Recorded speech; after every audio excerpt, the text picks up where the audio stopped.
ನಮಸ್ಕಾರ ಕರ್ನಾಡು ಮತ್ತು ನನ್ನ ಇನ್ಸ್ಟಾ ಫ್ಯಾಮಿಲಿಗೆ. ಸೊ ಈ ಸಲನೂ 2ನೇ ಕಪ್ ನಮ್ಮ RCBದು. ಜೈ RCB. ವಿಡಿಯೋ ಯಾರು ಸ್ಕಿಪ್ ಮಾಡಕ್ಕೆ ಹೋಗ್ಬಿಡಿ, 2 ನಿಮಿಷ ಫುಲ್ಲು ನೋಡಿ, ಯಾಕಂದರೆ ಒಂದು ಚಿಕ್ಕ ಮಗುದು ನ್ಯೂಸ್ ಇದು. ಫಸ್ಟ್ ವಿಡಿಯೋ ಹಾಕ್ತೀನಿ, ನೋಡ್ಕೊ ಬನ್ನಿ, ಆಮೇಲೆ ಮಾತಾಡೋಣ. ಸೊ ವಿಡಿಯೋ ಏನೇನು ಅರ್ಥ ಆಗಿಲ್ಲವಲ್ಲ, ಕೊಯಂಬತ್ತೂರಲ್ಲಿ ನಡೆದಿರೋ ಒಂದು ಘಟನೆ ಇದು. ಸೊ ಇವರಿಬ್ಬರು ಇಲ್ಲೇನು ನೋಡ್ತಿದ್ದೀರಾ, ಇವರಿಬ್ಬರು ಆ ಮಗುನ ತುಂಬ ಕ್ರೂರಿಯಾಗಿ ಸಾಯಿಸಿದ್ದಾರೆ.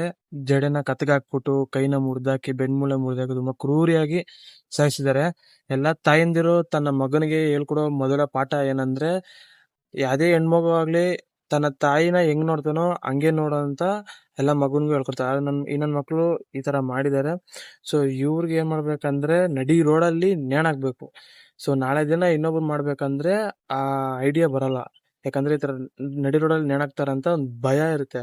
ಸೊ ಅದರಿಂದ ಈ ವಿಡಿಯೋನ ಆದಷ್ಟು ಶೇರ್ ಮಾಡಿ. ಸೊ ನಾನು ಸಪೋರ್ಟ್ ಮಾಡಿ ಅಂತ ಎಲ್ಲರನ್ನೂ ಕೇಳ್ತಾ ಇದ್ದೀನಿ, ಬಟ್ ಯಾರು ನನಗೆ ಮಾಡ್ತಾ ಇಲ್ಲ. ಪರವಾಗಿಲ್ಲ, ಸಪೋರ್ಟ್ ಮಾಡಿಲ್ಲ ಪರವಾಗಿಲ್ಲ, ಆದರೆ ಈ ವಿಡಿಯೋನ ಮಾತ್ರ ಶೇರ್ ಮಾಡಿ. ಆದಷ್ಟು ಅವರಿಗೆ ಜಸ್ಟಿಸ್ ಸಿಕ್ಕಲಿ. ಮತ್ತೊಂದು ವಿಷಯ ಸಿಗೋಣ. Thank you, by.